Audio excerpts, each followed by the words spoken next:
السلام علیکم ورحمۃ اللہ وبرکاتہ۔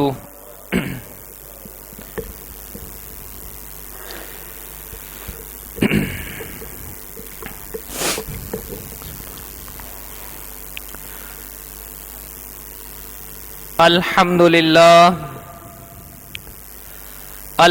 للہ نحمده ونستعینه ونستغفره ونؤمن به ونتوکل علیہ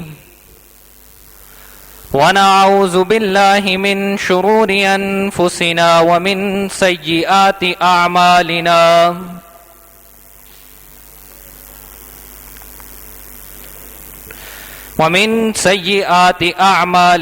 من يهده الله فلا مضل له ومن يضلله فلا هادي له ونشهد أن لا إله إلا الله وحده لا شريك له ونشهد أن محمدا عبده ورسوله اللهم صل على محمد وعلى آل محمد كما صليت على إبراهيم وعلى آل إبراهيم إنك حميد مجيد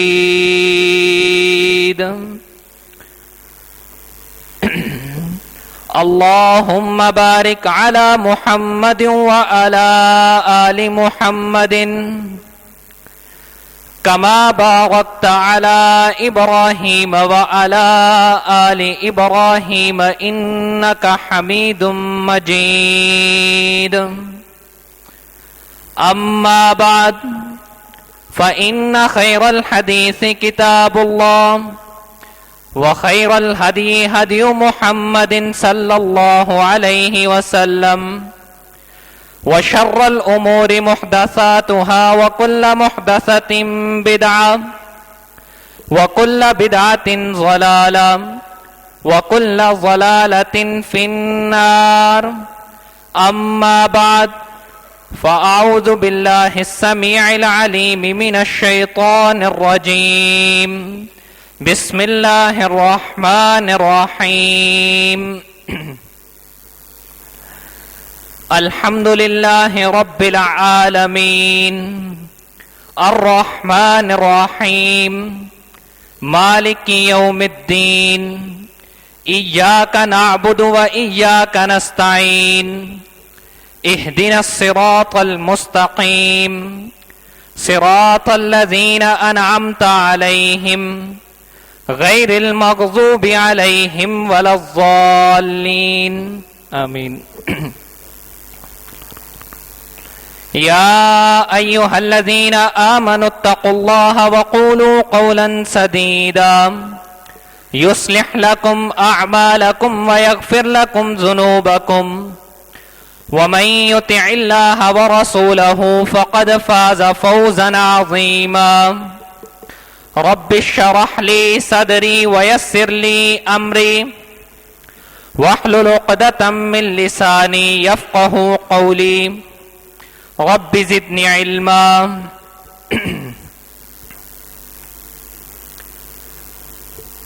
اللہ نے انسان کو اس دنیا کے اندر پیدا کیا، انسان کو پیدا کرنے کے بعد اس دنیا کے اندر مختلف چیزیں پیدا کیں، وہ تمام کی تمام اشیاء جو انسان کے علاوہ اللہ نے اس کائنات کے اندر پیدا کی، ان سب کا کوئی نہ کوئی مقصد رکھا، ان سب کا صرف اور صرف ایک ہی مقصد تھا کہ حضرت انسان کی خدمت کرنا۔ اب یہ کیسے ہو سکتا تھا کہ اللہ تعالیٰ انسان کو بغیر مقصد کے پیدا کرتے؟ انسان کی پیدائش کا اس دنیا کے اندر مقصد کیا ہے؟ اللہ تعالیٰ اس چیز کو قرآن پاک کے اندر یوں بیان فرماتے ہیں، وما خلقت الجن والانس الا لیعبدون، میں نے جنوں اور انسانوں کو اپنی عبادت کے لیے پیدا کیا۔ اب جب مقصد عبادت ہے تو حضرت انسان کو چاہیے وہ اس دنیا کے اندر جس بھی کردار کے اندر موجود ہے، وہ جو بھی ذمہ داری ادا کرتا ہے، وہ اپنے اس کردار کو، وہ اپنی اس ذمہ داری کو اس طرح سے نبھائے کہ اس کا وہ کردار، اس کا وہ کام، اس کی وہ ذمہ داری اللہ تعالی کی عبادت بن جائے۔ اب جب مقصد عبادت ہے تو حضرت انسان کو چاہیے کہ وہ رکوع و سجود میں صرف اور صرف اللہ کی ذات کے سامنے آ کر کمر جھکائے، وہ ہر وقت خفیہ اور اعلانیہ طور پر دن اور رات میں اللہ کی تسبیح کو بیان کرے۔ اس کے علاوہ وہ کسی اور ذات کے سامنے نہ جھکے، کسی اور ذات سے مانگنے نہ جائے، اگر مانگنا ہے تو صرف اور صرف اس ذات سے مانگنا ہے جو اس کائنات کی مالک ہے، خالق ہے، رازق ہے۔ حمد و ثنا کے بعد ہزاروں، لاکھوں، کروڑوں، اربوں، خربوں درود و سلام ہو اس ہستی اقدس و مقدس پر جن کا نام گرامی، اسم گرامی محمد صلی اللہ علیہ وآلہ وسلم ہے۔ اللہ نے آپ کو اس معاشرے کی طرف مبعوث فرمایا، آپ کو نبی بنا کر اس معاشرے کے اندر بھیجا جو جہالت کے اندھیروں کے اندر ڈوب چکا تھا۔ وہ وحشی عرب جو جب ایک دوسرے کے ساتھ لڑنے پر آتے تو جان و مال اور عزت کی پرواہ کیے بغیر ایک دوسرے کی بستیاں اجاڑ دیتے تھے، آپ جب ان کے اندر تشریف لائے، آپ نے اس جہالت کے اندھیرے کے اندر، اس جہالت کے اندھیرے کے اندر علم کا ایک ایسا نور جو ہے وہ روشن فرمایا کہ ان ان پڑھ جاہل گوار عربوں نے آنے والے وقتوں کے اندر حکومت کرنے کی ایسی مثالیں قائم کی جن کی نظیر دنیا کی تاریخ کے اندر آج تک نہ تو ملی ہے اور نہ ہی ملے گی۔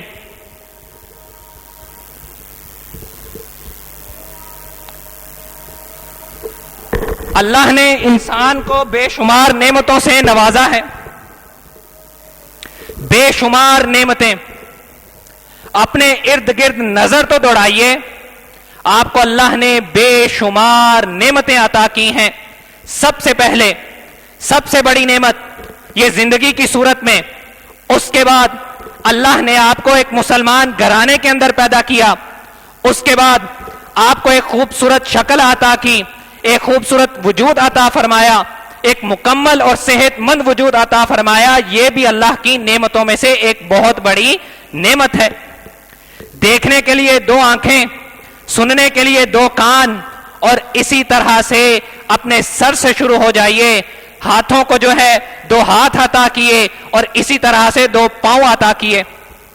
ان تمام چیزوں کی نعمت، ان تمام نعمتوں کی قدر اگر کسی سے پوچھنی ہے تو ان لوگوں سے پوچھئے جن کے پاس آنکھیں نہیں، وہ لوگ جو کانوں سے بہرے ہیں، وہ لوگ جو زبان سے بول نہیں سکتے، وہ لوگ جن کے اللہ نے جن کو ہاتھ نہیں عطا کیے، اور وہ لوگ جن کو اللہ نے پاؤں عطا نہیں کیے، اور اس کے علاوہ وہ بیمار جن کو اللہ تعالیٰ نے بیماری جو ہے وہ دے دی، آپ ان سے پوچھئے کہ اللہ نے آپ کو اس وجود کی صورت میں کتنی بڑی نعمت سے نوازا۔